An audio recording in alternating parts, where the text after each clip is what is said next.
Hi hello అస్సలం వాలేకుమ్ my dear students. ఈరోజు మనం హిందీ వ్యాకరణాంశంలోని భాగంగా మనం సర్వనామం గురించి నేర్చుకోబోతున్నాం.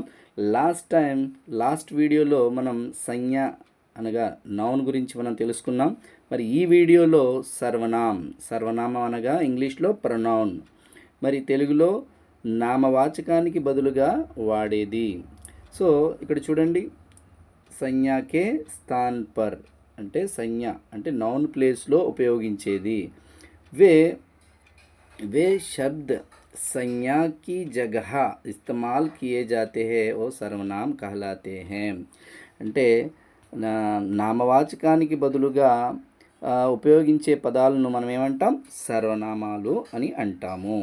మరి సర్వనామకే ఛే భేద్ high.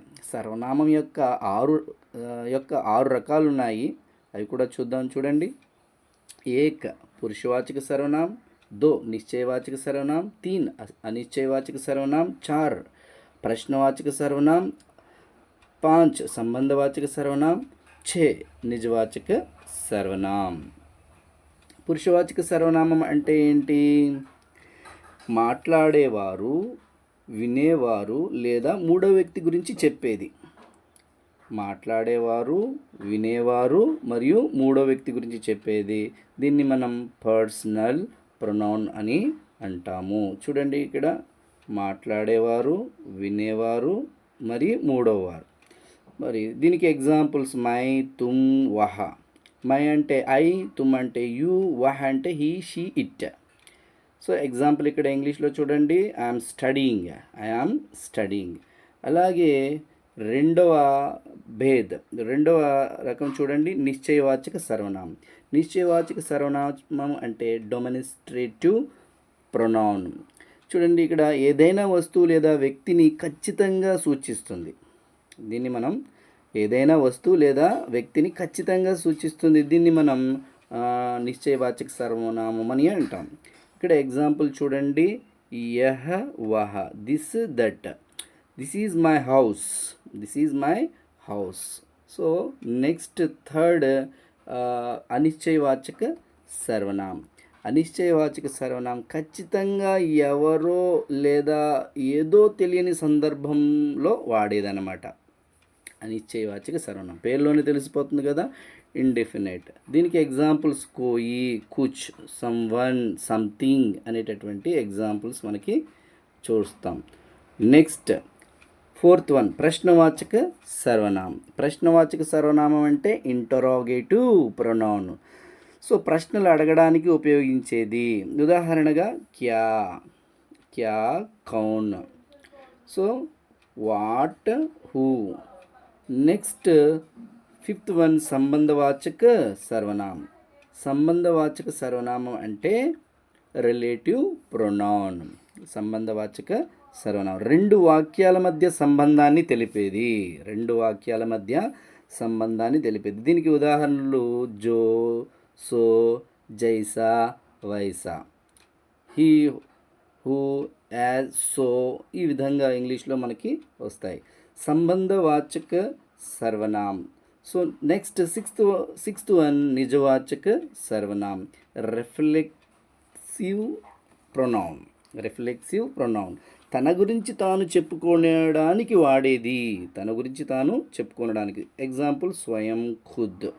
So self, myself. So ఇవి మొత్తం సర్వనామాలు ఎన్ని? 6 రకాలు. ఓకే మై డియర్ స్టూడెంట్స్, ఇక్కడ చూడండి, ఇంకా డీటెయిల్గా తెలుసుకుందాం. పరిభాష. जो शब्द संज्ञा के स्थान पर प्रयोग किए जाते हैं उन्हें सर्वनाम कहते हैं. सरल शब्दों में कहे तो बार बार नाम ना लेना पड़े, इसलिए हम वह, तुम, मैं जैसे शब्दों का उपयोग करते हैं. సో చూడండి, ఏ శబ్దాలను అయితే మనం నామవాచకానికి బదులుగా వాడుతామో వాటిని మనం ఏమన్నాం? సర్వనామం అని పిలుస్తాం. మరి ఇంకా చెప్పాలి అంటే ఎగ్జాంపుల్, దీని యొక్క ఉదాహరణ చూస్తే, రహీం ఏక్ అచ్చా లడకా హై. रहीम एक अच्छा लड़का है। सो रहीम रोज़ स्कूल जाता है। यहाँ 2 बार रहीम के बोलने के बजाय हम एक कह सकते हैं वह रोज़ स्कूल जाता है। ఇక్కడ చూడండి రహీం ఏక్ అచ్చా లड़का है, రహీం ఒక మంచి బాలుడు, రహీం రోజు స్కూల్ జాతా है, రహీం రోజు స్కూల్కి వెళ్తాడు. మనం ఇక్కడ నామవాచకాన్ని 2 సార్లు రిపీట్ చేసాం. సో ఇన్నిసార్లు 2 సార్లు మనం రిపీట్ చేయనవసరం లేదు. మరి రహీం ప్లేస్లో మనం ఏం ఉపయోగించవచ్చు? వహ్ అంటే ఏంటి? హీ. सो रहीम एक अच्छा लड़का है, Rahim is a good boy, Rahim रोज़ स्कूल जाता है, he goes to school every day. Okay my dear students. So అలాగే सर्वनाम के भेद, टाइप्स ऑफ प्रोनाउन. हिंदी व्याकरण में सर्वनाम के 6 भेद होते हैं. సో హిందీ వ్యాకరణంలో మనకి ఇందాక మనం ఆల్రెడీ పోస్టర్ ద్వారా నేను పిక్చర్స్ ద్వారా తెలియజేశాను. జస్ట్ ఇప్పుడు కొన్ని ఎగ్జాంపుల్స్ నేను కొన్ని మీకు 6 టైప్స్ ఆఫ్ ప్రొనౌన్స్ యొక్క ప్రతి టైప్ యొక్క ఒక 4 ఎగ్జాంపుల్స్ ఇవ్వడం జరిగింది. ఇంకా మీకు బాగా అర్థం అవడం కోసం ఇక్కడ నేను కొన్ని ఎగ్జాంపుల్స్ కూడా ఇచ్చాను. ఇక్కడ కూడా మీరు చూడొచ్చు. जो बोलने वाला, सुनने वाला या किसी अन्य व्यक्ति के लिए इस्तेमाल होते हैं. సో మనం ఏం చెప్పుకున్నాం? మాట్లాడేవారు, వినేవారు లేదా మూడవ వ్యక్తి గురించి చెప్పేటప్పుడు వాడేవి. ఓకేనా? Example my, Tum, వహ. మై అంటే నేను, తుమ్ అంటే నువ్వు, వహ అంటే అతడు. మరి ఇక్కడ చూడండి, మై కల్ స్కూల్ నహీ జాऊंगा, మై కల్ స్కూల్ నహీ జాऊंगा. ఇందులో సర్వనామం ఏంటి గుర్తించండి? మై. Very good. సో అలాగే తుమ్ అపనీ కితాబ్ నికాలో, తుమ్ అపనీ కితాబ్ నికాలో. ఇందులో సర్వనామం ఏంటో గుర్తించండి? తుమ్. ఓకేనా? ఎస్, తుమ్. అలాగే హమ్ సబ్ మిల్కర్ ఖేలెంగే, హమ్ సబ్ మిల్కర్ ఖేలెంగే. ఈ సెంటెన్స్లో సర్వనామం గుర్తించండి? హమ్. వే పార్క్ మే దౌడ్ రహే హే, ఏ వే పార్క్ మే దౌడ్ రహే హే. వే అనేది పురుషవాచక సర్వనామం. మై, తుమ్, హమ్, వే ఇవన్నీ కూడా పురుషవాచక సర్వనామం అంటే పర్సనల్ ప్రొనౌన్స్. రెండవది నిశ్చయవాచక सर्वनाम, डेमोन्स्ट्रेटिव प्रोनाउन. सो जो किसी निश्चित वस्तु या व्यक्ति की ओर इशारा करते हैं. సో రెండోది ఏంటి? ఏదైనా ఒక ఖచ్చితమైన వస్తువు లేదా వ్యక్తిని చూపిస్తూ చెప్పేవి. ఎగ్జాంపుల్ యహ వహ. దీనికి తెలుగులో మీనింగ్ ఏంటంటే ఇది, అది. సో ఎగ్జాంపుల్ యహ మేరీ పెన్సిల్ హై, యహ మేరీ పెన్సిల్ హై. యహ అనేది సో నిశ్చయవాచక సర్వనామం. వహ तुम्हारा घर है, वह అనేది నిశ్చయవాచక సర్వనామం.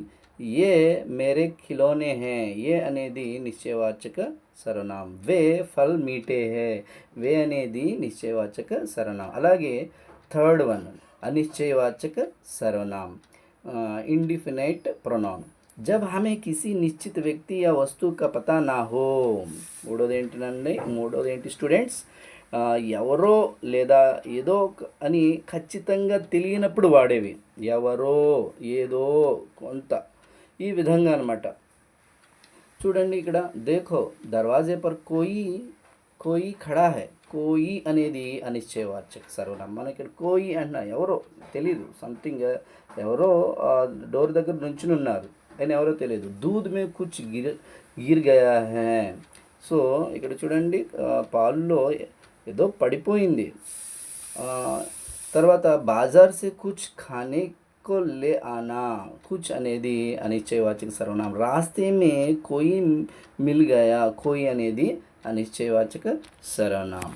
ఇక నాలుగవది ప్రశ్నవాచక సర్వనామం, इंटरोगेटिव प्रोनाउन. जिस शब्द का प्रयोग सवाल पूछने के लिए किया जाता है उसे हम ప్రశ్నవాచక సర్వనామం कहते हैं. ఎగ్జాంపుల్ తెలుగులో చూడండి, ప్రశ్నలు అడగడానికి ఉపయోగించే పదాలు ఎవరు, ఏమిటి, కౌన్, క్యా అనేటటువంటి పదాలని మనం ప్రశ్నవాచక సర్వనామం అని అంటాం. తుమ్హారా నామ్ క్యా హై, క్యా హై అనేది ప్రశ్నవాచక సర్వనామం. వహ్ కౌన్ బైఠా హై, కౌన్ అనేది ప్రశ్నవాచక సర్వనామం. ఆజ్ ఖానే మే క్యా, ఆజ్ ఖానే మే క్యా బనా హై, క్యా అనేది ప్రశ్నవాచక సర్వనామం. యహ బస్తా కిస్కా హై, ఇది కిస్కా అనేది కూడా మనకి प्रश्नवाचक सर्वनाम। ఐదవది संबंधवाचक सर्वनाम रिलेटिव प्रोनाउन जो शब्द दो वाक्यों के बीच संबंध जोड़ते हैं। ఏంటి మై డియర్ స్టూడెంట్స్, సంబంధవాచక సర్వనామం అంటే రెండు వాక్యాలను కలిపే పదాలు. సో ఎవరైతే, జైసే జో, సో जो, सो, जैसा वैसा. जो मेहनत करेगा वह पास होगा. ఎవరైతే హార్డ్ వర్క్ చేస్తారో వాళ్ళు పాస్ అవుతారు, అతను పాస్ అవుతాడు. जो मेहनत करेगा वह పాస్ होगा అంటే ఎవరైతే కష్టపడతారో వారే పాస్ అవుతారు. జైసా కరేగా వైసా భరేగా. సో ఏమి చేస్తావో అదే అనుభవిస్తావు. సో జిస్కి లాఠీ ఉస్కి భైస్. ఎవరిదైతే కర్రో వారిదే గేదె. మరి జో సోయేగా ఓ ఖోయేగా. ఎవరైతే నిద్రపోతారో వారు కోల్పోతారు. సో ఈ విధంగా మనకి